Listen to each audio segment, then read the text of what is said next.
Hello everyone, this is Vaishali, your computer teacher, and today I am going to teach you about MS Excel's working with data, which is your chapter 2. So, अब इस chapter के अंदर हम क्या पढ़ेंगे कि Excel क्या होता है, एक्सेल में क्या वर्क होता है, हमें एक्सेल यूज़ क्यों करते हैं, एक्सेल के फीचर्स क्या होती हैं, एक्सेल की वर्किंग पूरा डिटेल में हम इसके बारे में इस चैप्टर में पढ़ेंगे. So, firstly, how to open the MS Excel. First you have to click on the start button, then select all programs. जो आपको यहाँ पे एकदम नीचे आपका all programs का ऑप्शन मिल जाएगा, all programs. Then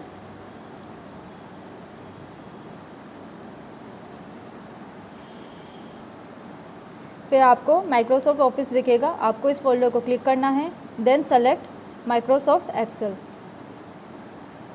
now this is your Excel sheet. In Excel sheet यहाँ पे क्या क्या होता है, ये आपकी रोज़ होती हैं, जो कि आपकी वर्टिकली जो आपकी रोज़ दिख रही हैं, आपको ये हाईलाइट हो रहा है, ये आपकी रोज़ हैं, सॉरी ये आपकी कॉलम्स है और ये आपकी रोज़ है. एंड कॉलम क्या होती हैं, ये A to Z प्रेजेंट किए जाते हैं. यहाँ पर एड्रेस होता है इनका, हर एक सेल का एक एड्रेस होता है. यहाँ पे column address A to Z represent की जाती हैं और कॉलम्स को नंबर से रिप्रेजेंट किया जाता है. और ये जो आपको जो बॉक्सेस बने हुए दिख रहे हैं, यहाँ पर इतने सारे बॉक्सेस एक्सेल में बनी होती है, इस बॉक्स को अब सिंगल बॉक्स जो होता है इसको हम बोलते हैं एक्टिव सेल. अब इस एक्टिव सेल का हर एक सेल का एक्सेल के अंदर हर एक सेल का एक एड्रेस होता है, यूनिक एड्रेस होता है सबका, किसी का भी सेम एड्रेस नहीं होगा. और यूनिक एड्रेस कैसे होता है, जैसे मैंने ये एक्टिव सेल हुई अपनी, एक्टिव सेल के अंदर फर्स्ट आता है नेम. इसकी यहाँ पर ये जो आपके पास ऊपर कॉलम दिख रहा है, ये हमारा हुआ सेल एड्रेस. सेल एड्रेस कैसे आता है, जैसे कॉलम है तो पहले कॉलम आती है यानी ए और रोज़ आती है 1, तो A1 क्या हुआ, ये इस सेल का एड्रेस हुआ A1. जैसे अगर मैंने यहाँ क्लिक किया तो यहाँ पे देखो वो अपने आप एड्रेस आ गया उसका, तो इसका एड्रेस क्या हुआ, B, कॉलम B का B and rose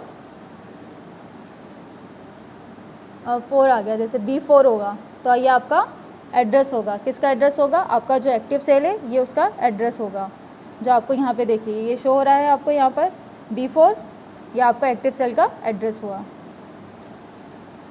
okay, now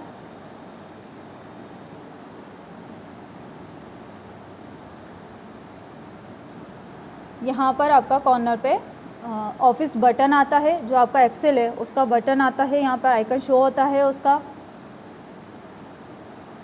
ये आपका होम रिबन है, मतलब ये मेन्यू है आपका होम, जो भी आपसे रिलेटेड, यानी एक्सेल के अंदर हम कुछ भी टाइप करते हैं उससे रिलेटेड, जैसे कि अगर आप कुछ भी टेक्स्ट टाइप करते हैं तो वो कौन से फॉर्म में आएगा, तो आपके फॉर्म के लिए यहाँ पे फ़ॉन्ट हम चेंज कर सकते हैं अपने अकॉर्डिंग. बहुत सारे टाइप के आपके फ़ॉन्ट दिए हैं, वो चेंज कर सकते हैं. साइज़ चेंज कर सकते हैं हम, जैसे इसको मैंने सेलेक्ट किया और यहाँ पे मैंने इसकी साइज़ चेंज कर दी, तो साइज़ भी चेंज कर सकते हैं. ठीक है, अब पर इसमें वर्कबुक होती क्या है, इसमें ये आपका फॉर्मूला बार कहलाता है. यहाँ पे जो एड्रेस आता है आपका एक्टिव सेल्स का, इसको हम फॉर्मूला बार बोलते हैं. And this is your worksheet tab. अब वर्कशीट टैब होती है, कैसे वर्कशीट टैब होती हैं, जैसे ये एक वर्कशीट 1 है, अगर ये आप सिंगल शीट खोल रहे हैं और आपकी देखिए ये ओपन ये हो रही है, पहले sheet 1, this is your sheet 2, sheet 3, तो ये इस तरीके से आपकी ऐड होती जाती हैं यहाँ पे शीट्स. और इन शीट्स को जो सिंगल शीट होती है इसको हम स्प्रेडशीट बोलते हैं. और ये जितनी भी शीट है जैसे कि शीट 1, शीट 2, शीट 3, ये क्या होती हैं, इन सबको मिला के ये एक पूरी वर्कशीट बनती है. वर्कशीट के अंदर स्प्रेड की जाती है, तो स्प्रेडशीट, ये स्प्रेड मीन्स कि उनको तोड़ दी जाती है शीट्स को, अलग अलग शीट्स में हम वर्क करते हैं तो उन शीट्स को तोड़ के उनको हम बोलते हैं स्प्रेडशीट, और ये सारी शीट्स मिलकर बनती हैं वर्कशीट. नाउ नेक्स्ट टॉपिक आपके बुक के अंदर है वर्कबुक. वर्कबुक क्या होता है, वर्कबुक होता है Excel files are called workbooks and they can contain multiple worksheets. तो वर्कबुक क्या हुआ, आपकी जितनी भी एक्सेल फाइल्स है, ये जो शीट्स होती हैं आपकी वर्कशीट्स मिलकर के बनती है वर्कबुक शीट. जैसे कि एग्जांपल के तौर पे ये हुई आपकी वर्कबुक, ठीक है, ये आपकी क्या हुई, कंप्यूटर की जैसे बुक है तो आपकी ये हुई वर्कबुक। इसके अंदर आपको ये डिफरेंट डिफरेंट पेजेस दिख रहे हैं, ये आपकी हुई वर्कशीट। और एक सिंगल पेज, जो आपको ये सिंगल पेज दिख रहा है, ये हुई आपकी एक्सेल की वर्कशीट, सॉरी स्प्रेडशीट।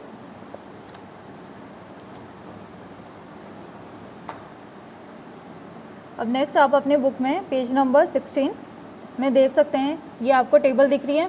इसमें आपके दे रखी है ये की स्टॉक से जो भी कीज़ होती हैं हमारे कीबोर्ड पर, उनका क्या फंक्शन होता है, वो क्या मूव्स होते हैं उनके एक्सेल पे, उसके बारे में लिखा है। जैसे टैब की है तो टैब की में क्या होता है, move to the right to the next cell in the row. ये क्या होता है, अगर हमें रो में नेक्स्ट सेल पे जाना है तो हमको क्या करना होगा, टैब की यूज़ करनी होगी। एंटर की से क्या करते हैं, हम नेक्स्ट कॉलम में आ जाएंगे। शिफ्ट प्लस टैब से क्या होता है, move to the proceeding cell. Now shift plus tab move to preceding cell means आपकी जो जिस सेल पे आप रो में हो उसी सेल के प्रीवियस वाले सेल्स पर आप मूव कर जाएंगे। एरोज कीज़, जो भी आपकी एरो कीज़ होती हैं कीबोर्ड पर, उसको यूज़ करके आप up down left right down move कर सकते हैं। One cell at a time ही यूज़ में आएगा उसमें। Control plus arrow keys, control plus arrow keys क्या होती हैं, जब आप कंट्रोल प्लस एरो कीज़, ये भी आपके एरोज है उनकी, जैसे राइट बटन दबाते हैं तो उसमें क्या होगा, move to the edge of the current data. जो भी आपका करंट डेटा यानी करंट सेल पर हो उसके एजेस पे चले जाओगे, यानी उसकी लास्ट सेल या फिर फर्स्ट सेल पे मूव कर जाएंगे। होम क्या यूज़ करता है, move to the beginning to row. जो भी आप रो यूज़ कर रहे हैं, जो आपके करंट सेल जहाँ जिस रो पर है उस रो की आप बिगनिंग यानी कि फर्स्ट रो सेल पर आप मूव कर जाएंगे। कंट्रोल प्लस होम से क्या होता है, move to the cell A1 यानी कि आपकी स्प्रेडशीट की जो A1 सेल यानी स्टार्टिंग सेल होती है, आप उस पर मूव कर जाएंगे। अब हम इसको प्रैक्टिकली करके देखेंगे कि इन टैब्स का यूज़ कैसे होता है।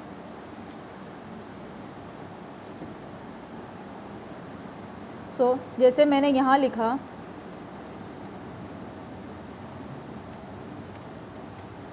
ठीक है, यहाँ पे मैंने अपना नाम लिखा है एक सेल पे, कोई सी भी सेल ले ली जिसका एड्रेस क्या है, B4 है।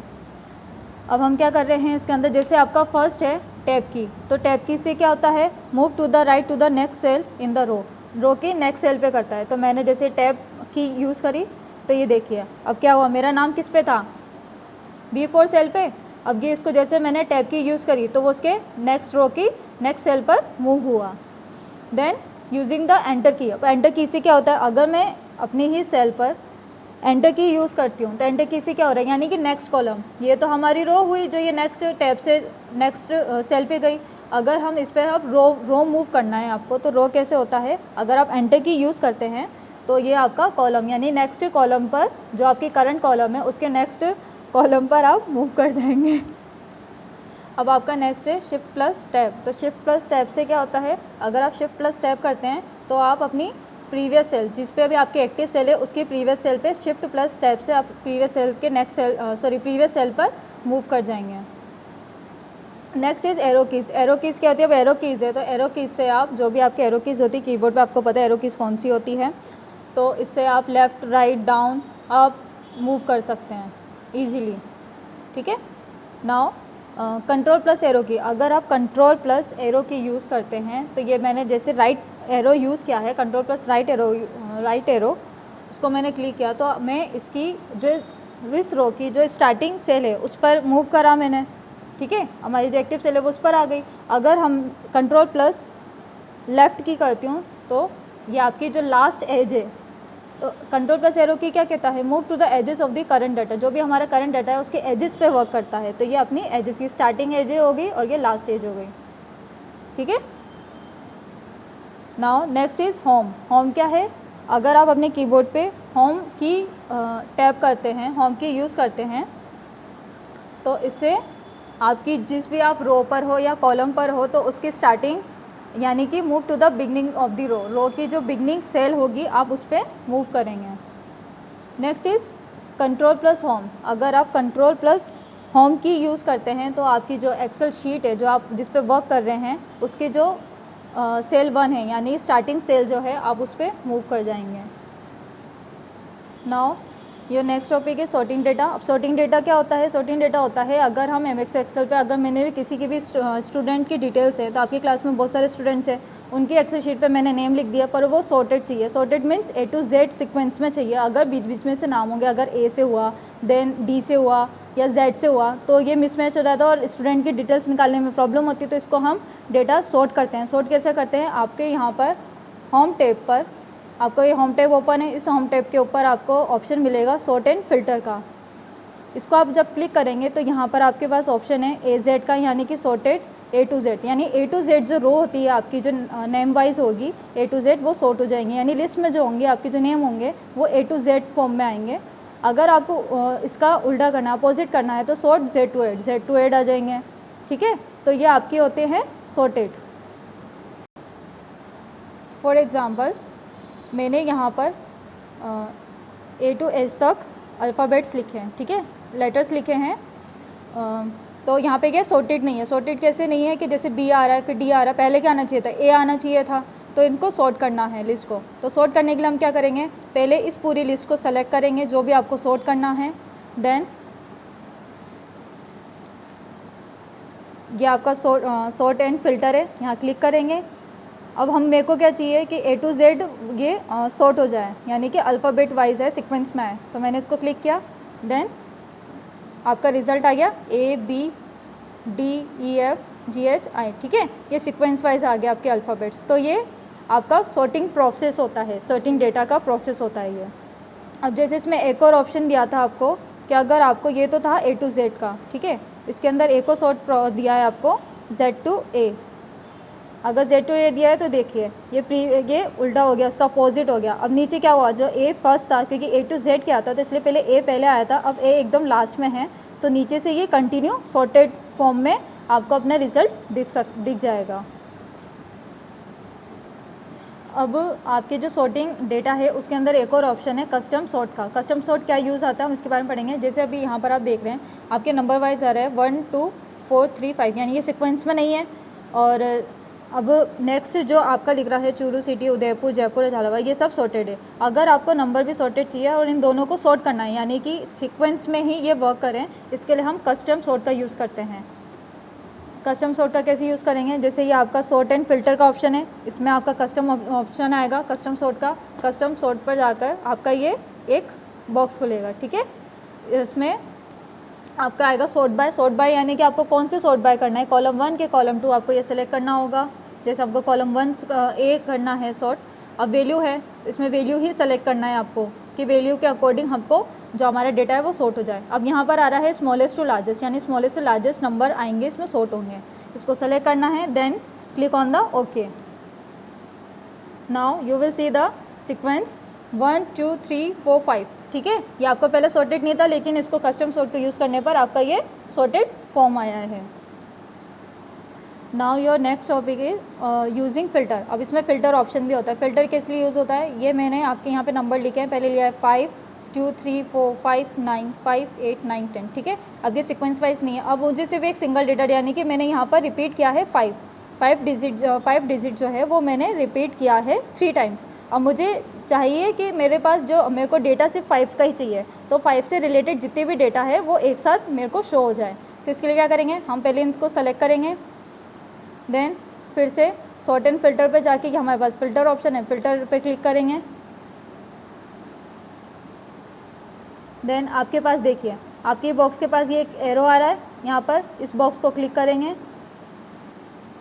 क्लिक करने पे आपके पास ये लिस्ट आएगी। यहाँ पर आपको सेलेक्ट ऑल नहीं करना है, मुझे सिर्फ डेटा किसका चाहिए, 5 का, नंबर डिजिट 5 का ही चाहिए, क्योंकि मैंने वो रिपीट किया है। अब मैंने ओनली यहाँ पे क्या किया, सेलेक्ट किया है सिर्फ ओनली 5 को, बाकी सबको मैंने रिमूव कर दिया। अब 5 यहाँ पे सेलेक्ट है, इसको फिर मैंने किया यहाँ पर ओके, ठीक है। नाउ ये देखिए अब क्या हुआ है, यहाँ पे ओनली जो 5 का जो मुझे डेटा चाहिए था, ओनली 5 नंबर का, 5 डिजिट के जितने भी 5 डिजिट से वो सारे यहाँ पर फिल्टर से आ गए हैं। तो फिल्टर इसलिए यूज़ आता है कि आप कोई भी डेटा सीक्वेंस, यानी कि ओनली एक सिंगल डेटा अगर आपको उससे रिलेटेड चाहिए, जैसे ए नंबर है, अगर आपकी क्लास में जैसे स्टूडेंट्स है वो A to Z नंबर होते हैं, मुझे सिर्फ ए स्टूडेंट से, ए से जो स्टार्ट है नेम, उनके डिटेल चाहिए अपने एक्सेल पे। तो मैं इसे फ़िल्टर यूज़ करके इनको यूज़ करके हमें सिर्फ ए अल्फ़ाबेट से जितने भी नेम होंगे स्टूडेंट्स के वो सब अपेयर हो जाएंगे। तो ये आपका यूज़ होता है फ़िल्टर का। Now your next topic is inserting picture, ठीक है, इंसर्टिंग पिक्चर। अब इंसर्टिंग पिक्चर का हम कैसे करेंगे, हमको अगर एक्सेल शीट पे किसी को कोई भी पिक्चर इंसर्ट करनी है तो हम पहले क्या करेंगे, इंसर्ट टैब पर जाएंगे, ये हमारा इंसर्ट मेन्यू है, इन मेन्यू के इंसर्ट मेन्यू पर जाएंगे, यहाँ पर आपके पास इसके जस्ट नीचे ऑप्शन आएगा पिक्चर का, इस पर आप क्लिक करेंगे, फिर एक ये विंडो ओपन होगी, ठीक है। अब इसमें आपको जैसे मुझे ये पिक्चर सेलेक्ट करिए, मेरे को ये पिक्चर चाहिए उस पर एक्सेल शीट पे, तो मैंने इसको सेलेक्ट किया, then click on the insert button, then देखिए ये आपकी पिक्चर यहाँ एक्सेल शीट पे पिक्चर शो हो रही है। ओके, ये होता है आपका पिक्चर का यूज़। यह हुआ आपका इंसर्ट पिक्चर। इसको आप इसकी साइज़ भी चेंज कर सकते हैं अपने अकॉर्डिंग, ड्रैग करके पिक्चर को। अब आप इसके अंदर वर्ड आर्ट भी कर सकते हैं। वर्ड आर्ट कैसे कर सकते हैं, होम पेज पे जाइए,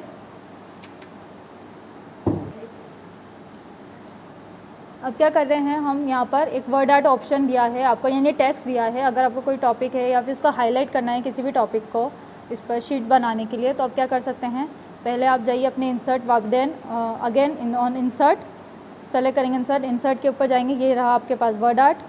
वर्ड आर्ट के ऊपर कि आपका अल्फ़ाबेट किस टाइप के चाहिए, जैसे मैंने ये सेलेक्ट किया है, ये आपके आ गया वर्ड आर्ट, ठीक है। यहाँ पे आप टेक्स्ट, यहाँ पे कुछ भी आप टाइप करिए, हेलो, हेलो किया तो देखिए वही टेक्स्ट जो हमने सेलेक्ट किया था ये उसी फॉर्म में आया है, उसी कलर में, उसी शेप में आया है। अगर मुझे ये जैसे मैंने सेलेक्ट किया, मुझे वापस चेंज करना है कि नहीं, मुझे ये नहीं चाहिए, तो वापस से मैं क्या करूँगी, इसको चेंज करने के लिए इंसर्ट पे जाऊँगी, वर्ड आर्ट पे जाऊँगी और इसमें अपने अकॉर्डिंग कोई भी अल्फ़ाबेट या फिर कोई भी चेंज आपको चाहिए, इसमें वर्ड आर्ट वो सेलेक्ट करूँगी, तो ये देखिए ये आपको। अब अगर आपको इस टेक्स्ट का इसका कलर चेंज करना है, फॉर्मेट चेंज करना है, तो उसके लिए आपको क्या करना होगा, फॉर्मेट मेन्यू पे जाना होगा। फॉर्मेट मेन्यू पर जाके आपको ये बॉक्स दिख रहा है वर्ड आर्ट स्टाइल का, इसको आप सेलेक्ट करेंगे, ड्रॉप डाउन मेन्यू है ये आपका, इस पर क्लिक करेंगे तो आपकी अपने अकॉर्डिंग ये देखिए नीचे चेंजेस होता जा रहा है, तो आप इसके अकॉर्डिंग अपने अकॉर्डिंग इसको चेंज कर सकते हैं। जैसे मैंने ये सेलेक्ट किया तो देखिए ब्लू से रेड कलर में आ गया। तो अब इस तरीके से आप कोई भी टेक्स्ट हो तो आप वर्ड आर्ट पर जो भी आपने लिखा है या हेडलाइन आप जो बना रहे हैं उसको अपने अकॉर्डिंग चेंज भी कर सकते हैं। This is all about your chapter. Thank you.